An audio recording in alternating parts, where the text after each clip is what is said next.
这个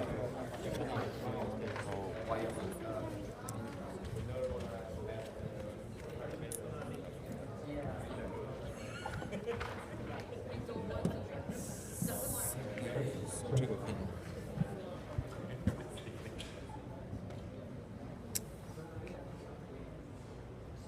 是有，我们可以做一个 marking 在地上，这样子他们知道这个经过多少。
You love me, right? Who keep the list of presentation? The team list? Okay. The team list? The team list is over. I don't know where is it. I think it's I in read him after they Kate's present and laptop. write their name and Yeah. Yeah.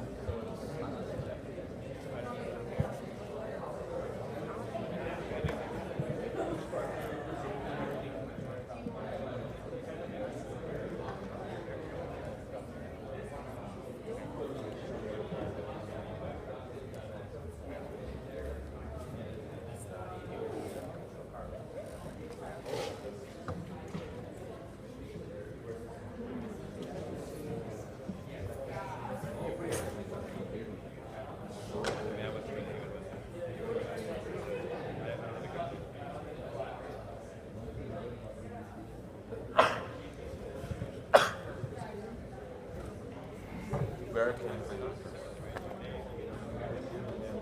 At the registration. Okay. We'll just be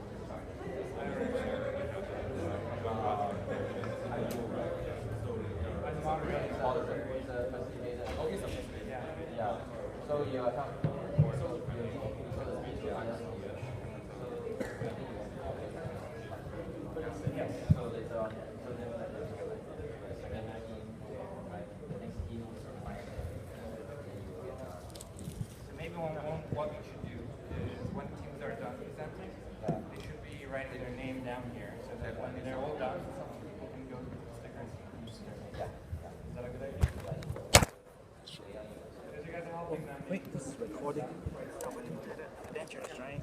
Someone that I'm making this push safely. It's not a safe place. Then how can we move in the back? Good to go. That's the best.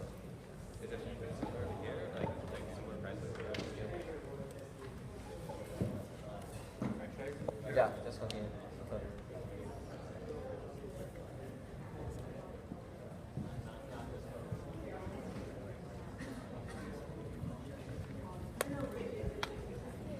Hello? Check, check. Can everybody hear me? All the way out there in the back. Check. Right. Start. Start recording the video. I'm talking to him. Then for you the photos, video, Jerry, can you help me push the screen up to this level? screen. Yeah, so that it won't fall. I mean, adjust my. Oh, you need your angle. Yeah. Okay. Can. Hey guys, welcome to Startup Weekend Sunday. My name is Salchuk, and I will be your facilitator for the event. Quick background of myself and some fun facts. I'm a serial entrepreneur and an entrepreneur in residence with 500 startups. Before I founded 2 advertising technology companies, both backed by Y Combinator and 500 startups. Raised a bunch of money, so I'm showing a lot of ads on your Facebook newsfeeds. Guilty. The first startup weekend that I've attended was 5 years ago in Istanbul, Turkey. That's my name is weird. My name is Salchuk and it's Turkish. And I'm also a singer-songwriter. I have an EP coming out in September. People ask me to do fun, weird things about you, so that's like a weird thing about me. So before we start the event, we wanted to thank global community of Startup Weekend, right? Just like I mentioned, the first Startup Weekend I've ever attended before I was ever an entrepreneur was in Istanbul. And this whole organization and community is possible of all those folks all around the world. Secondly, the judges, coaches, speakers, and our sponsors for making this event possible. But most importantly, a round of applause for the organizers that put together this event. Thank Jerry, Don, and Jasmine for putting this event together. And our local sponsors, including Singtel Innovate, Block 71, who provided their venue to make this event possible, and the National University of Singapore, who helped make this event possible. So what's next?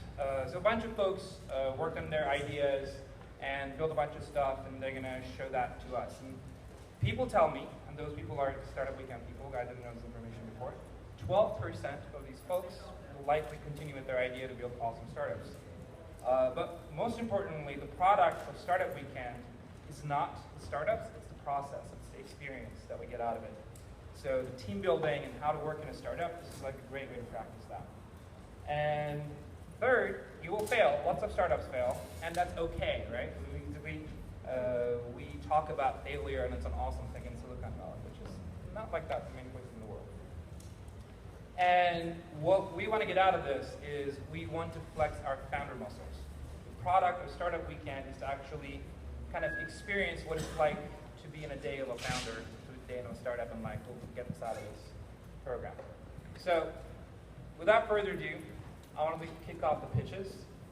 And before we do, I wanted our awesome judges to introduce themselves. I believe there's a microphone there, which you guys need to start introducing yourselves. Hi, hey guys, my name is Xiao. I'm the third one on there. I run InnoSpring. We started in 2012 with the University of China Technology Incubator. So what that is really believing in startups who are doing well in the US, globalized a lot faster than it used to be. And we also believe that mobile technology is supposed to be borderless. So that's our mission, trying to become your partner at early stage by investing in your company and help you educate about Asian market and help you scale in the future. So we focus on exclusively seed investment. We've been doing quite well. We've done 32 investments, 33 exits this week. And we had 5 exits. We're structured very unique because we are backed by some of the largest US China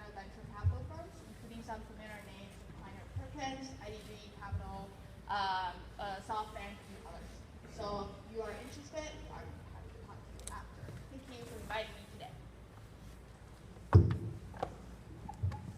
Hi, my name is Puneet. I'm the last one up there. That's actually top of Mount Whitney I did a couple of years ago.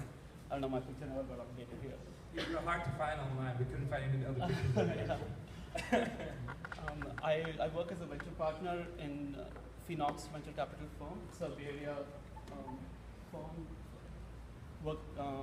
Been here for about five years, and we invest mainly in IT, health IT, IoT, a lot of IoT lately, hardware, semiconductors, and e-commerce. And most of our operations actually are in Southeast Asia and Japan. So we help a lot of Asian companies come to US and US companies expand their businesses in Asia. We have about 50 portfolio companies right now. So yeah, any of you interested later on? Thank you. Hey guys, I'm Jared. I run venture operations at a place called Fundus Club. We're a startup too. We went through YC in 2012. Since that point, we funded now over 140 companies, raised about $40 million for those companies. We have 14,000 accredited members on our site. You guys help us create a profile. We go out to our membership community and we raise the funding for you in very, very little entrepreneur time. That's our goal, that's our effort. Fundraising is not fun for anybody. And so happy to talk more about us. We're actually also investors in Finn's company, AppSend. We've invested in Instacart, Coinbase, Teespring, a bunch of others. Yeah, happy to talk more. Hey guys, Jeff Karras, Managing Director of Singtel Innovate Ventures. We're a $250 million venture fund backed by Singtel, which is Singapore Telecom, the second largest carrier footprint in the world actually. And you know, they're actually around 26 countries and you know, actually a pretty major force in Southeast Asia. But we've got offices here in the US, Israel, Singapore, Australia, and China.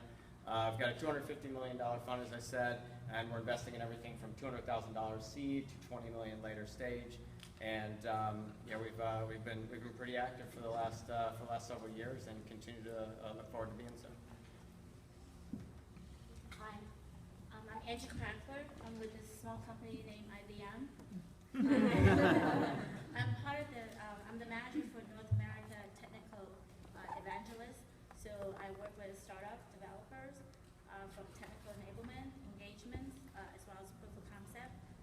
So I look forward to talking to you if you're looking for technology, things that can help you develop applications in IoT, mobile, using Watson services that's out there, or big data analytics.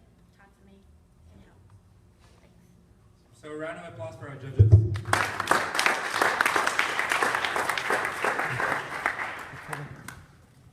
So before we get started with the pitches, let's talk about how it's going to work. So we're going to have these folks come in. They're going to pitch for 5 minutes, and 5 minutes exact. If they're going over, we'll start gently clapping them. So I'll need your help to stop them.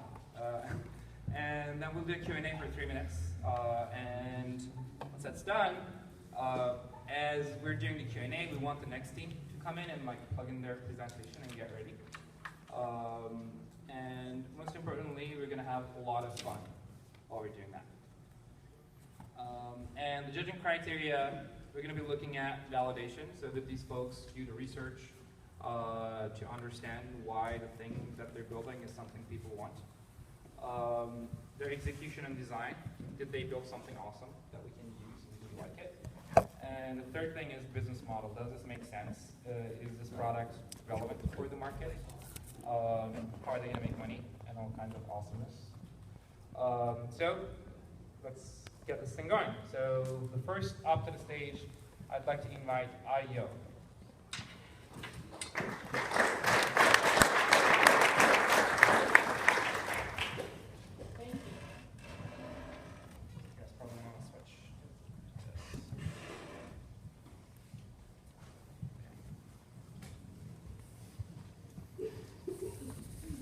You guys going to click or? Yeah, I don't know.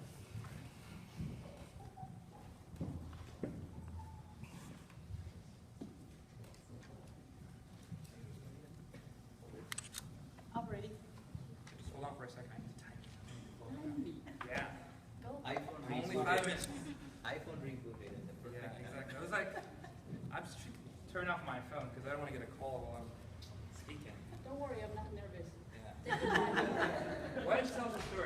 how was your weekend? Yeah. Awesome. I learned a lot. I met a lot of smart, intelligent people. I could have been doing this back in my town, Naples, but I didn't want to wait for the opportunity, so I flew here, and because I wanted to be with this community, with open-minded people. I'm from Naples, Florida. Yeah. I know. So I say, let me see young people, because I'm very young at heart. All right. Are we ready? Yes. Okay. Go. My name is Maria. I'm a fitness trainer. Okay. I'm not used to the microphone. Can you hear me? Yeah. Yeah. Okay. These are my friends and my business partners. That's killing me. Milen and Ashish. Imagine having an app where you can receive a weekly shopping list with your daily meal plan and a workout routine tailored just for you. Nobody else but you.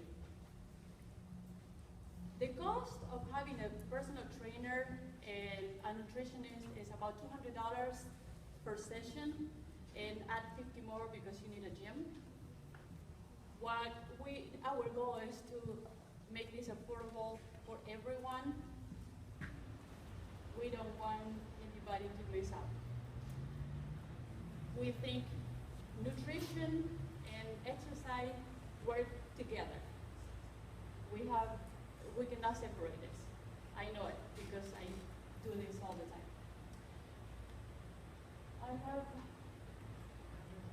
Okay. There is 108 million people right now in this country that are on a diet. I said it right. 108 million people.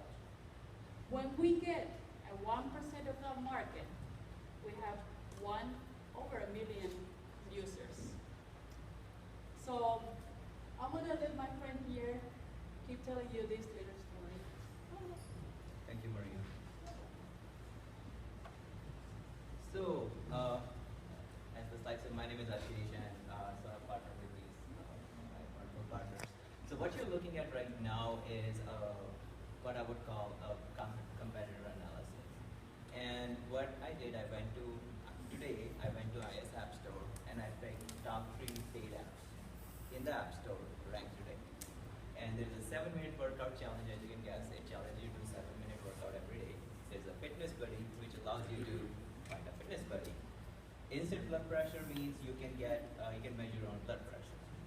But if you keep in mind what we just said about wellness, these applications are specifically fixing one problem, but what is missing is the comprehensive wellness approach. What we have to offer is, a unique integration of human intelligence, data, and personalized service. That's what IO stands for. We have been using this as a pilot with 22 users in Naples, Florida for past 7 months. And we started with 22, we're still 22. We can go above because there is only one woman here. And they are paying her $125 a month for the service. We said, okay, great, maybe some of you are your friends. Let's just validate the idea here in San Francisco. And we went outside and here on Facebook. And everyone we talked to said, great job, let us know when you will up. None said, this is a stupid idea, don't do it. And like I said, our users cannot get enough of it. Opportunity, like Maria said, 1% penetration is 1 million plus users. Everyone we talk to say $20, $30, $40, whatever you charge, will pay. There is also a huge opportunity to go international because everyone needs the same wellness, has same wellness needs, and the framework applies the same, except maybe diets change from culture to culture. And then there is also, you can go even further if you go crazy and you can find partners in healthcare and fitness industry. So I'll speed up. So our go-to-market strategy is that we need about $100,000 in first year so we can hire a nutritionist, we have fitness professionals already. We think we can launch this product in 1 quarter, and then in the next subsequent 2 quarters we improve as terms of user, we firmly believe 5,000 users is achievable within 6 months, and in 12 months we can go 25,000. What you're seeing is a mock-up of what we put together this weekend. On the very left, you're seeing a splash screen or the welcome screen. You can sign up in many different ways, and when you want to sign up, you will be asked to create a profile where we ask all your information. As you can see, we want to know about your height, weight, location, fitness goals, physical activity, medical conditions, and anything else you might want to tell. And once you are signed up, every day you see something like this, where we send you your shopping list, your meal plan, your fitness goals. We tell you, we remind you, and everything. And that leads us to Q&A.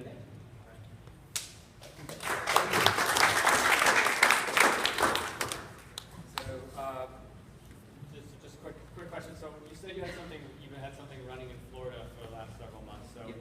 What exactly was that that's running relative to what you're talking about? I can answer to that.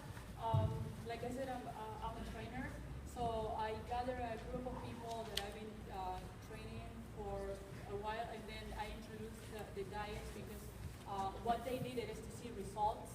And then I started sending the meal plan individually side. I'm sorry about the English, you get it right? So it made a big difference. Sure. And so then you're doing an offline version of what you're now trying to take. I was texting every day, once a week, the shopping list and the diet. And some of them I said the workouts, right? And they loved it. When I said I'm going to start sending you the program because I wanted to, I wanted to do this, they say, no, please, no. And I said, what? It's been 6 months. Did you learn something? And they say, yes, but I don't want to think, I don't want to have to think about my food. Is that answer? Yeah, so awesome idea, awesome pitch. Not necessarily a new idea. I mean, there's a few companies trying to do this. I mean, one off the top of my head, Talkersy. They have like 1.5 million users. They do the coaching and the diet. So what do you guys want to do different than bring this to the market? So, as we said in one of the slides, our key unique selling point is that we are going to have that human intelligence, human touch that usually don't see very often in the market. Will have, once this is said and done, we have really smart people in the background looking at the data and creating custom plans that will work only and only for you. And that has not been done at this scale. Got it. So then a quick follow-up question is, like, I think you made the comment that Maria doesn't scale, right? So one, I coach 22 users. Is that kind of a similar ratio that you would think about going No, forward? we want to go even higher. I mean, that's where we want to leverage that technology so we can effectively serve more users than 22 when we believe it's possible. How many do you think you can? It's a good question. I would say at least 3 to 4 times more. I'm sorry? Any part of the product been built yet? So we have website. We just built it this weekend, so it still needs a lot of work. We are on Twitter and Facebook, so please follow us, like us. Yes. Appreciate it. And yeah, so so they have been feeding me the ideas, and I've been working, and it's all been put together this weekend. And it's i-yo.go if you want to check it. How much do you think you can charge? We think our analysis shows that $20 is very favorable right now. And with features and with premium features, we can go all the way to $100 depending on the feature. So premium upsell, huge opportunity there as well. So what exactly is the user feedback? I mean, you're saying everything is So custom. users based on say the that, user. hey, this is great because I don't have to think about my meal. No, not the feedback. Okay, like you're saying, it's tailored for a user. Right. So if I'm using the product, what Right. do I need to put in to say, okay, I have done this, and then you're gonna give me new ideas next day? No, so when you sign up, you're telling us everything about you, and we have a process where we can create a plan for you that's going to run throughout the year without repetition. You tell us if you have health problems, like let's say diabetes, then my nutritionist is gonna know that, and it's gonna fit you in that category where you have your diet for you. If your goal is to build muscle and you're completely healthy, you tell me your height, everything I need to know I will get you that workout that is going to help you achieve your goal. We are starting with 5 different varieties. Whether you have diabetes, high blood pressure, you have allergies like lactose intolerance, you're allergic to eggs or peanuts or whatever the case may be. If you just want to lose weight, you want to maintain, or even if you're an athlete, we'll have all those variables. I think we can move on to the next thing as well. We can certainly happy to talk to you guys offline after this Q&A. Thank you for your time. Thank you. So we're off to the next team, but before we move on, if you like this team or if you like any team, remember their name, because while the judges are going to be figuring out who to choose, we'll also give you a chance to vote for your favorite team. So if you like the startup, remember, and then remember to vote for them. So we're off to the next one, Solar Seed Bank. So what I'm going to do is, like, when you're running out, I'm going to do 3, 4, 5. When you're on 3 minutes, I'm going to do this. Hi, my name is Evan Wins. I'm a law student focusing on energy and finance, and this is my project, Solar Seed Bank. And thanks to the great team that I met here at Startup Weekend, we've come up with this concept outline. We are positioning it as Kickstarter for local solar energy. And the problem we set out to solve was that until this year, it was really difficult to make a profit investing in solar if you didn't own a home or put money into a big publicly traded corporation. But thanks to new crowdfunding laws, that's about to change.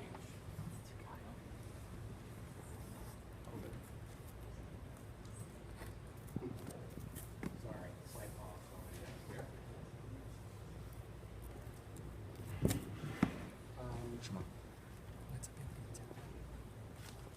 There we go. Next slide. So we take advantage of this new law, which is called the Jobs Act, to provide equity investment in solar to small investors. And we do it through crowdfunding, which is like Kickstarter, right? We open up investment to the whole public. We provide access to the opportunity while maintaining the connection to the environmental impact and the ownership that solar provides. So the sense that you walk outside your house and say, oh, I built that, those solar panels, we aim to give even people who are getting a piece of solar investment through crowdfunding part of that experience.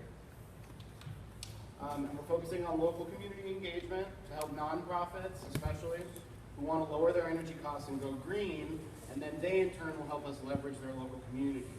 And unlike our competitors, anyone can invest for a profit and still maintain saleable equity, which means they could still sell their piece eventually, and it's a savings and they're making money. So here's some facts about the solar energy market, which is really huge and growing. There's about 645,000 private solar installations in the United States. The market averages 30% growth annually. Cost to install has dropped about 73% and since 2006. And there's a lot of big corporate users who are putting a lot of money into solar now as well. So this is sort of the walkthrough. This is kind of the step-by-step of how it works. First of all, we've realized that our real pain point is to capture the client who's going to host the solar system. And ideally, the people who would host the solar system for us would be a nonprofit, and this is especially in the beginning where we really need to leverage a support community on behalf of the host to bring down our marketing costs. And so the target clients would be a nonprofit with big community ties, a developer who wants to get the good PR of doing something good for their community and the environment, and the value to them is that they get solar at no money down, and they get an energy cost savings as well, right? Win-win. So here's some examples of potential clients that we gained out. For example, there's 70 to 100 Goodwills in the Bay Area. You can see Google Maps for screen capture here of them. Also, HUD Affordable Housing Groups. There's about 100 in Alameda County, 65 in Santa Clara County, and about 100 in San Francisco. So the second step is then to take that agreement with the client to a solar supplier, and they would love this, and they do this all the time, because we've done their sales legwork for them, right? We say, we have this contract for you set up, all you have to do is provide the solar, and they would do it because it brings them new business and good PR. And then finally, this is what really sets us apart, is the crowdfunding aspect. By leveraging the client support base, especially in the beginning where our marketing funds would be really limited, we can provide this value to the investor, the person who's crowdfunding investment, that they get dividends once the system is funded. They get to support their local nonprofit, have a sense of ownership and environmental impact, and it's easy for them to invest and manage online. They don't have to go into corporate investment website or whatever. You can see here a screen capture of what we've set up, a mock-up of what it might look like. The total system cost is reflected there and so forth. So you might, search Google Maps for where a local one of our projects is in your area and say, I want to fund this one at Clyde Foundation Church, and that's what you click on and put your money into. So here's a typical example of what it would look like. We'd sell it to the host as saving them money on their energy bills. They'd probably save about 5 to 10%. And then we'd assist them with that and go to their community, get their help to help crowdfund the project. So some of our competitors include SolarCity. They're offering solar bonds. Solar bonds you can't sell. You can't until they mature, which is a long-term process. For most of them, it's 10 or 15 years. And a company called Solar Mosaic, they are offering crowdfunded equity, but only for accredited investors that have more than $1 million net worth. And then there's pure donation-based services that are more like nonprofit contributions. And our competitors are very successful. Mosaic raised over $300,000 in 24 hours in their initial offering. And in reaching out to some potential clients, we did get some interest from developers, but in a very limited space. We weren't able to go much further than that. We did launch an AdWords campaign and a website to gauge interest. And here it is. And it's also live. You can go to solarseedbank.com, check out a sketch of the project, and also put in your email for interest, as well as what you might be willing to contribute. This was unfortunately the best for validation we were able to get this weekend again, but we really appreciate it if you'd go to it and help us out.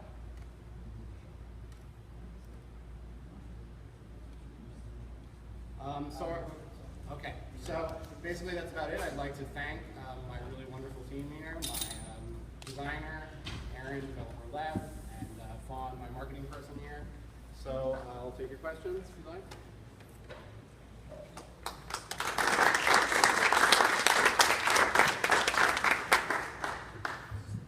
Slight revision, I think you guys are the funders fund for solar. Oh yeah, sorry. No, great idea. I have a question. Why did you guys decide to target B2B solar installation versus B2C?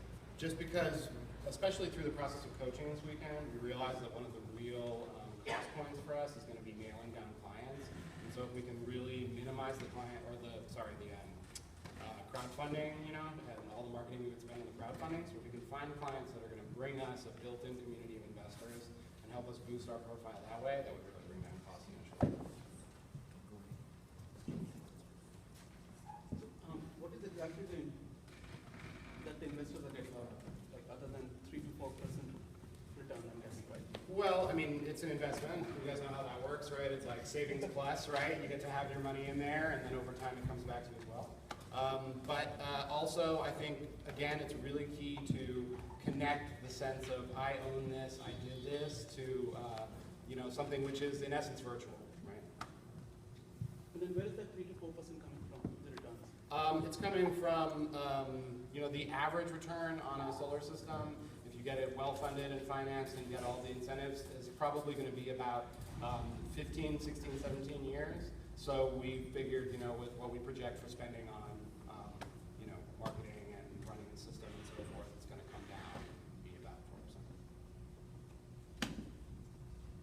Suppose your first set of, like you're looking for, how do you implement it? What's your marketing plan? You have a nice website. Who are your first targets? Well, really, again, focusing on nonprofits that have a built-in community. So I think. Have anybody in mind?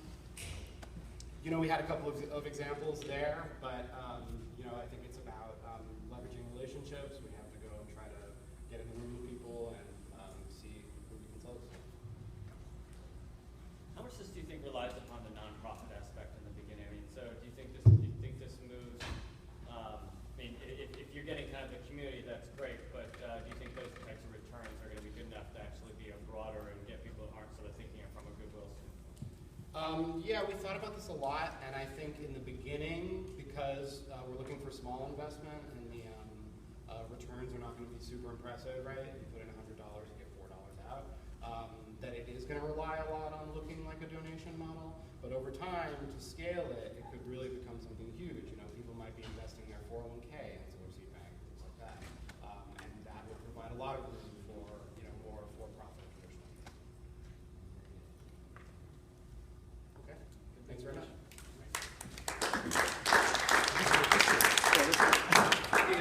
Again, remember the name, is if you want to vote for them, you should. And next we have Hangster.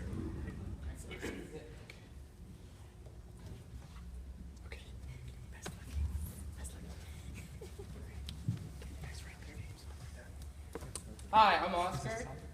And I'm Ilse. Today we're going to talk about my favorite chip, Chato. So Chato is just like any other regular college guy.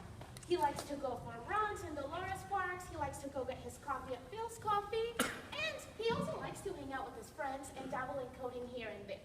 But above all, Chato is a college student. So Chato has college student problems.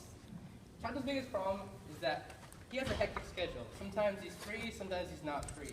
And he wants to take advantage of all the free time he has. But when he tries to see which of his friends are free, he struggles. He doesn't know who's free, he doesn't know who to hang out with. And so Chato is confused. And so we created something called Hangster. And Hangster solves Chato's problems. So the problem that we are solving here is the idea that students have free time. Yes, they do, but they also have erratic schedules and don't necessarily, all of their free times don't align with one another. So, you know, some friends are unresponsive whenever you text them, and that's not always the most efficient way to hang out with friends. And that's the problem we are trying to fix.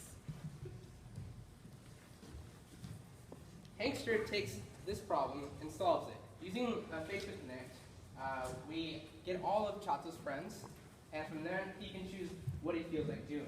So say Chato's feeling hungry. You know, he wants to go out to eat. He's like, I don't know where to go. I don't know which friends to do. So I'm just hit the eat button. And then when he gets there, Chato can see all of his friends that want to eat food and all the friends that are free. And so from there, he can coordinate and see which friends are free to eat. So it's a very simple process. You go to the app, you connect with your friends, and then you click to see what activities you like to do, and then it takes you to your friends that are free or making plans at the time. So our target audience, like we said earlier, is college students. They tend to follow trends, and at the same time, they tend to have erratic schedules. So when we go out to market this app, our early adopters are going to be college students. However, we also know that this problem isn't just specific to college students. So some of our late adopters will be young professionals because they also have free time, and they also want this sense of spontaneity in their life. So say you're a management consultant, and you go to Palo Alto for the day, and you don't know what to do. You're in Palo Alto, you're going to do Caltrain back, right? So you turn on Hangster, and you can see all your friends that are free nearby, and you can come hang out with them. So, but for our target market, it's college students. So there are currently 20.6 million undergrads right now in the United States, and 80-95% of students use Facebook. So this is a big market for our app. And as far as the marketing strategy goes, we believe that the strongest will be if we use college ambassadors. What we mean by the college ambassador program is that we will have college students at universities, particularly in California, because that's our main target state. And activities and things that these college ambassadors will do will be anything that involves spreading the word, such as hosting events at Berkeley, for example, or Stanford, or whatever university they go to. And another thing that we will do is sponsor college student social events. So, for example, we will go to a fraternity or a sorority that, let's say they're having a party, right? So what we will do is we'll go to them and say, hey, we'll sponsor you, you know, in terms of we'll buy the food or whatever's involved. However, they will market Hangster in a very, very social way. You know, in a very normal way, they will just have everyone download the app. And also, this goes with clubs. You know, students nowadays are involved in 20 million clubs. And another thing we will do is host parties, which is something that has been really successful with companies such as Tinder and Chubby's. Now the question everyone loves to ask, how are you guys make money? So, our idea is using contextualized ads. The same me and Ilse are talking about getting tacos, right? Like, oh, I don't know where to get tacos from, right? Right. All of a sudden this ad pops up and it says like, hey, 50% off at Tacos Vallarta on the mission.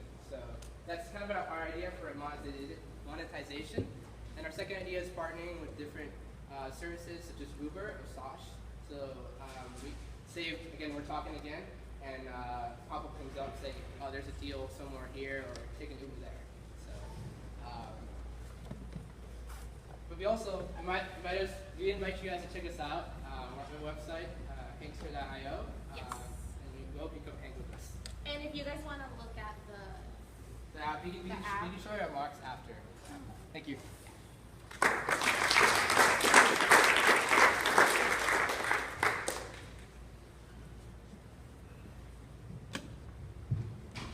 Nice presentation. Like this idea, I think, is kind of floated around a lot of different ways in a lot of different founding teams. Like it really comes down to execution, and like what like the magic experience that we built to keep people, like to bring people in and keep people there.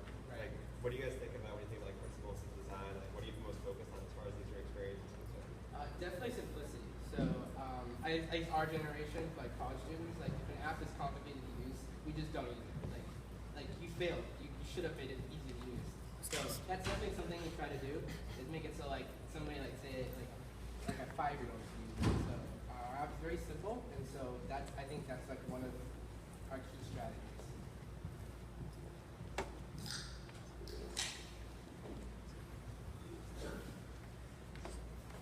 So I guess, yeah, I was just trying to look at the app, and my first reaction was, a lot of people just post something on Facebook today, which is already sort of the central sort of key thing that you've got in common with everybody. So, I mean, how are you thinking about that, and if Facebook saw this and wanted to just add a couple of get-together features, I mean, how do you think about competing against that? Well, the thing is, we really focus our app on it being a spontaneous thing, at the moment. You want to do something right now. It's not really for events like, oh, next Saturday I'm hosting this party or whatever, right? So we really want to keep it on the spontaneous aspect. Like when something's not planned, it kind of like goes against Facebook. Like when you make a Facebook event, it's a very planned thing. Right. Ours is very like now. We used to always see people on Facebook say, type in, hey, is anybody free to do something right, this afternoon or right now? So I do see that type of behavior, which maybe is a validation for what you're doing. Right, exactly. But with that, people don't necessarily go to Facebook because they're free at the moment. They might be at work or doing something. Yeah, and this app, people go to it because they specifically have free time and want to do something with the 2 hours that they have for free or whatever amount of time it is. Just to add on a quick point. Sometimes when you post on Facebook or another app, say GroupMe, like, hey, I nominated a bunch, and nobody replies, you kind of feel lonely, like you're isolated. You don't want to Right, and you will never do it again after that one time.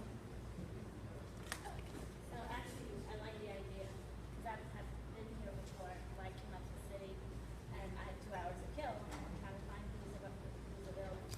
It's free for the user, and you're looking to make money from the ad, is that how it works? Correct, yes.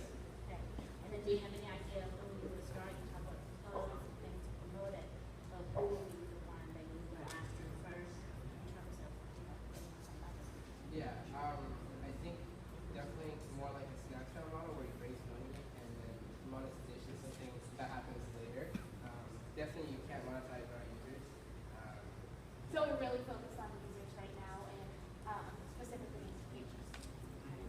So sometimes you get familiar with the app. So Right. I'm just trying to figure out if you have something in mind that, will get people just to be more open.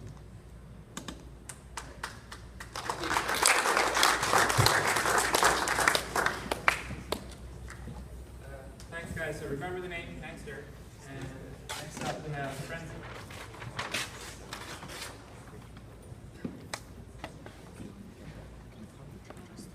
Use the mic.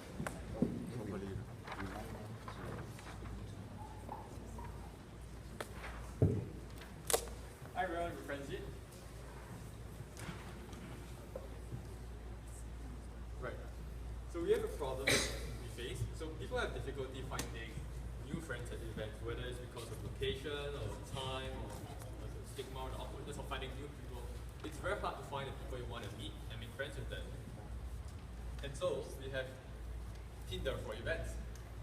So the solution that we propose is based on an idea that the homophily principle is that most of our friends happen to us by chance, like by convenience, when they are around us, whether it's in school, in college, or in work.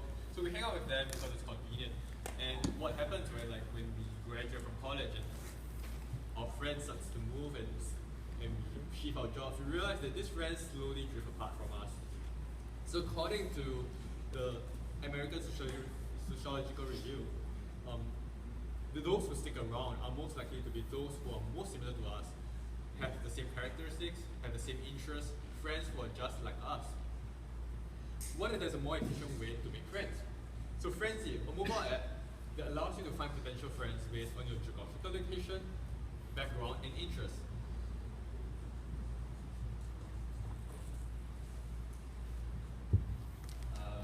So I'll go over how does an app work. So basically, it's a mobile-only app, and the user will log in with their existing social platform like Facebook or LinkedIn. They can choose either one, and then after they log in, they will complete a profile containing the hashtag they want to use. So they can change the hashtag whenever they want. So the hashtag will indicate their interests. In the back end, we will use a hashtag to match the friends that the user is interested in meeting. This is our mock-up for the sign-up and sign-in page. And this is for the user's profile page. There's a name, the city, the hashtag, and in this example we use basketball and programming there. So all of those will become the metrics that we will use in order to determine the friends that you will be most likely to talk to, the city and the hashtag. If the user decides to connect with your Facebook or LinkedIn, the metrics in those networks will also be used in the algorithm. So finding friends, how we do that? So there are a few layers. The first one, we will based on the current location, and the app will generate the friends list sorted by the relevance. The most relevant friend will be listed in the first, and vice versa. So once you see the interesting profile that you want to talk to, then you can just click that person's profile and start the conversation. See, this is a mock-up for the sorted friends list.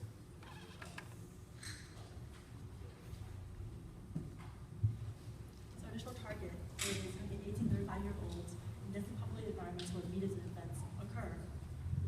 So first we did was we went out and asked event organizers. We told them, asked them what they would be willing to basically suggest an app for their participants to use to connect with their fellow attendees. So 37% said yes, we would encourage this kind of use. And then we asked event participants. And 70% also presented that yes, we would also use this app to better connect with users. So you can imagine if you were in an event and just say you are interested in talking about, for example, it's our weekend, I want to talk about consumer apps. Then say my list would say something like, oh, this person would want to look at consumer apps, while someone else would be more interested in, for example, Solar Seed Bank. So this will help you kind of like create a better list of people to talk to instantly in the room. So our first target is going to be meetups and events, and each month, currently there is 500 events that are happening for a meetup, and 100K worth of events happening for Eventbrite. So these are our first initial targets with the event organizers to help them have a more enriching experience for their participants. Our revenue strategy is going to be to eventually have a second layer on our apps, where it's going to be event-based, so now event promoters can actually target to specific users on there that will kind of already illustrate what they're interested in and push for their events. And also we will have kind of a premium model where we eventually want premium access for these kind of features. And thank you for giving me.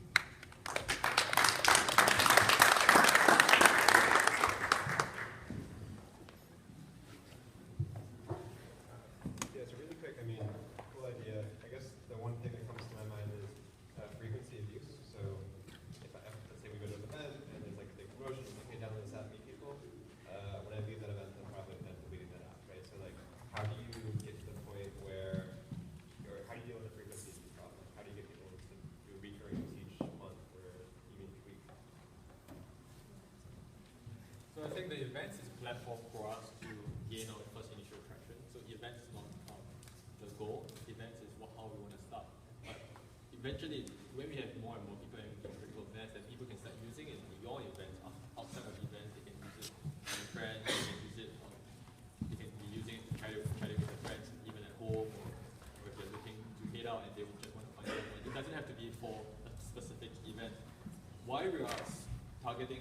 why we have to focus so much on events, because this is how we want to get traction first, how we want to get people to use the app, to start using the app. I have a similar question. I think I see a lot of people trying to do something similar, either to create a generic stranger networking app or trying to sell a conference app that has a social function. People usually probably start using the apps, but they would still default back to where they are using existing social networks, either coming back to email, LinkedIn, or Facebook. How do you guys create enough value so people actually use this app as a standalone app? I think that's where the challenge really is. What's your thought on that? So it's actually, we are trying to build this app. I'm having a personal experience with this kind of issue as well. I used to go to the technical conferences, like the Ruby conferences, or the Chef conferences. They have like 400, 500 people there, right? And I do want to talk to the people that I want to talk to. I know all the people who attended those conferences are probably engineer or having technical background, but I do expect to talk to people with similar interests with me. So the app will basically do all the filtering part for the user. So after the user gets to the person that the user wants to talk to, then the user is actually building the connection with the user, right? So the user is actually earning the benefits from the application. So the next time when the user is going to a different conference, he's more likely to use the application again. One question. Last question. How will you manage spam in this? Like, how will you manage random people not coming up and putting incorrect data? Because we have logged in by Facebook and LinkedIn, so basically only you have a Facebook account and LinkedIn account that we pull information from them. Okay, so it has to be a linked account. Yeah, exactly. Thanks, guys. Thanks, guys.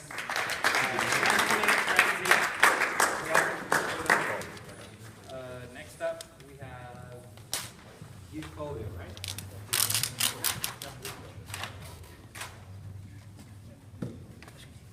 I'll signal you when you have like 2 minutes on.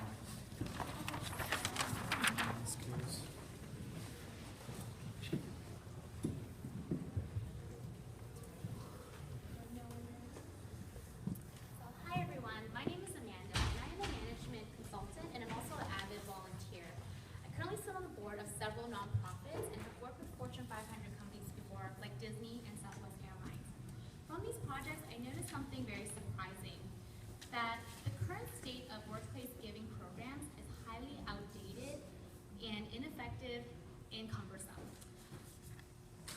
So I decided to research this problem a little further.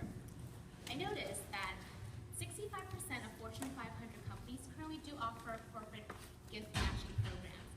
However, the median employee participation rate is at a mere low of 9% only.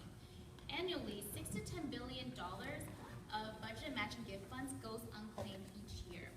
This results in company giving dollars left unspent and low levels of employee engagement. The solution we're proposing today is Giftfolio. We offer an automated gift matching process and track donation analytics.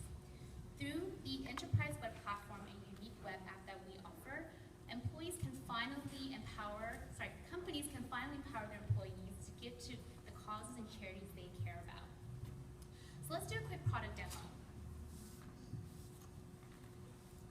We designed Giftfolio in mind with user feedback and with the belief that anyone can be a philanthropist. So I'm gonna have to crouch, sorry, bear with me. So when you download the Giftfolio app, it'll ask you 3 simple questions. What causes do you care about? Where would you like to give to? And what's your donation plan? When you hit submit, Giftfolio will then punch that data and generate an auto-curated list of recommended charities to give to. You can then click on each nonprofit to view their profile, to learn where are they doing their impact work in. So Kidogo in this case is in Nairobi, Kenya, and the cause they support is in education. If there's certain certain charities that you want to give to specifically, you can add and search charities specifically that cater to what you want to give to. Two great features that this also offers is quarterly will offer a social impact report, and also a one-stop shop place to store all of your tax receipts. So it's very convenient. But going back to the enterprise platform, we also offer a dashboard for companies to view their key performance indicators, a summary of how their dollar donations are being allocated across various causes, and how they're tracking towards campaigns and goals. I'll now pass it over to my partner, Angela. Hi, everyone. My name is Angela, and I'm a strategy and operations professional at Google. Like Amanda, I'm passionate about nonprofits, and I actually hold leadership positions in several of them. We have identified a really unique and huge market opportunity, and we believe we're well positioned to succeed. First, our target customer is Fortune 500 companies and corporations who wish to enhance their CSR branding image, and also from a financial, practical standpoint, want to bridge that gap in their charitable donations. Secondly, we target employees who are young professionals, young millennials, who wish to engage more with their employers, and this leads to better employee retention rates. We stand out from our competitors with our product and unique marketing execution. So we're the only one that offers a mobile app. And in looking at our competitive landscape, we partner with nonprofits who can create our information database, and also we partner with corporations to design unique incentive programs, which include social sharing features and incentivize our end users who are the employees. So now the question that you all care about: how do we make money? We did extensive research with comparable SaaS platforms and B2B companies, and came up with a proven model that fixed one-time installation fee plus monthly recurring subscription fees. In terms of costs, we plan on hiring developers, salespeople, and marketing costs. And in the future, we plan to expand further by even scaling to increase the bundling of in the entire suite of CSR services, and by partnering with HR benefits and operations platforms to even acquire more customers. To achieve that mission and vision, we really need your help today. We ask for $750K in seed funding to provide important product development milestones that we want to achieve in the next 12 months. And you may ask, so why choose us? What distinguishes us? Well, we really, really believe that it's our awesome team. We provide a really awesome technical expertise, business experience, and most importantly, we're all knowledgeable and passionate about the nonprofit space. And from our detailed financial projections, we know that our revenue model works, and that we'll break even by 2018 and become a $10 million business by 2020. Invest in Giftfolio and make an impact with us today. Thank you.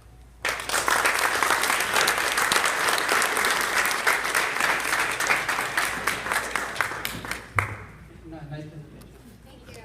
So is the app live right now, or was it just That was just a prototype web app that we used to create a design. Did you guys go to any company and ask them will they be ready to pay $3,000 for the service? So we did. Where did that number come from? So I used to work in product management at a gaming company where I approved contracts for analytics solutions, and the fixed fee of kind of $3,000, a couple of thousand upfront is pretty standard across the board. $5 per user. $4.99, but yes, rounded up to $5. Sure. And that was from another research that we were doing online with what other current startups are offering.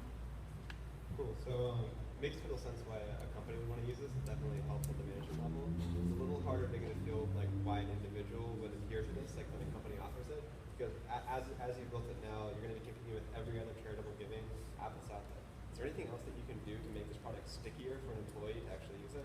When we designed it, we used the auto curation feature as one of the key differentiators for this app.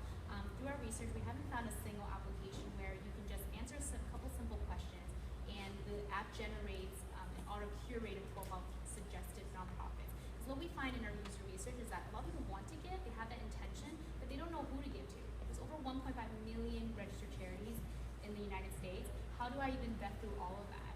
So if Giftfolio can vet through some of those charities and recommend to them what are some great charities and causes to give to, we feel that they would make more of a smart choice in who Let me slightly revise the question because like that's a product feature. Right. I guess what I'm asking is there something specific to what you guys are doing? Like maybe the corporate, right, will allow their employees to give a little bit more if they go through Giftfolio because it actually works better for the corporate. Yeah, so a lot of us have experience at large enterprise companies, and we believe companies like Oracle or like Google, for example, they really have these kind of services that they really sort of want to engage their employees, and by partnering with them to get them on board and kind of figure out an incentive program to really get employees excited about it. For example, social sharing features or even badges for like bonus points. Like you donated, that's great. Stuff like that, I think will really empower, especially the young millennials generation. Yeah, we actually have a dashboard like showing an example of how we can gamify this process by earning badges, and you can see what are the top teams in your organization that are giving to Giftfolio, and you can kind of reward them accordingly.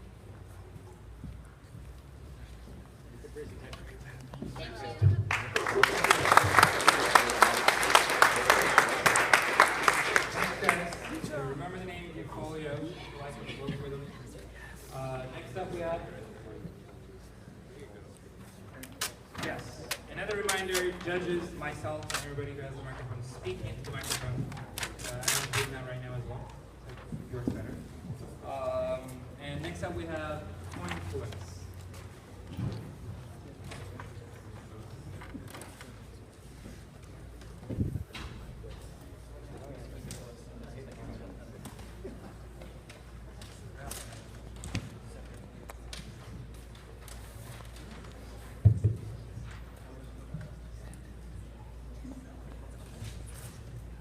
All right, hi, I'm Dean, this is Michael, this is Deepak, and we are at Coinfluence. So let me see a show of hands. Who has ever used an online review if you're buying a product or searching for a service? Where have you ever looked? Okay, so like everybody, great. So we are Coinfluence, and we are building more valuable reputation systems. So the ecosystem for reputation is pretty large, right? There are reviews everywhere. Most Americans use or consult online reviews, and they trust these reviews as much as personal recommendations. So the problem with these review systems is that, honestly, they suck.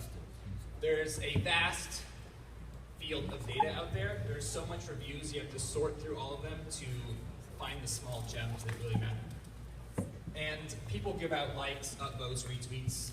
They have no weight, they don't really matter. So here's an example from Amazon. I tried to buy this book last week, it has 36,000 reviews. That's too much. So most of the reviews are 5 or less words. Love it, tearjerker. That doesn't help me, okay? Bad reviews are equally as subjective. So these are 2 one-star reviews from Airbnb. This one is not helpful. This one is very helpful. Yet they carry the same weight, right? They both equally impact the overall reputation. Coinfluence allows you to amplify your voice. We do this by attaching a real dollar value to each review. We integrate with current business solutions to augment their review system rather than replacing it altogether. So take this real world example. This is an online marketplace. It's pretty traditional. The only difference is we see 2 reviews have been augmented. If I'm a new user, I don't understand what's going on here, I can mouse over the tooltip and see, okay, that's what it's all about. I can click through to find out more, watch a small video. All right, I'm gonna read through the review. When I get to the end, hey, thanks Vu, that was a great review. I'm gonna click the amplify button. I'm gonna give them a small tip. Tips can be as small as a few pennies. So our revenue model is a API-based business-to-business solution. So we'll integrate with companies to augment their current review systems. In return, we'll take 20% of the revenues generated. We'll allow customers to easily see the best reviews give those reviews a small tip, and so those reviews will get bumped to the top. Thank you. So online platforms are huge and they're proliferating all the time. And what we feel they're lacking are strong, robust, valuable, useful reputation systems. Why is this useful? Well, as Dean is describing, you don't want to go through thousands of reviews to find which ones highlight the examples where perhaps a merchant has performed a really, really terrible service. When I see a merchant for the first time, I just want to know what's the worst that could happen to me. I don't particularly want to go through all the 3-star reviews. I don't particularly want to go through all the 1-star reviews where there's very little explanation of why the customer was unhappy. So there's a couple of companies that are moving into this space very, very slowly. There's a company called Flutter, and they allow you to add money to your likes. They've been integrated with companies such as YouTube, Flickr, Vimeo. The problem with Flickr is that the minimum monetary amount that you can attach when you like a specific content is $2, and we think this is too much. There's another company out there called ChangeTip. Now, we're really excited by this company. They're very well known in the Bitcoin space. They utilize Bitcoin, which allows you to send very, very small transactions because transaction fees using Bitcoin are tiny in comparison to using debit and credit cards. So the way ChangeTip works is if you like some content, then you can reward that content provider by tipping them a very small amount or perhaps a large amount. It's completely up to you. Now, where we differ from ChangeTip is I don't think ChangeTip are ready to move into reputation systems. We're adding a tool to a toolbox so users can gain insight into the feedback where either someone has felt so strongly that they've attached a monetary amount to their review themselves, or other users have read the review and found the feedback useful. That's it.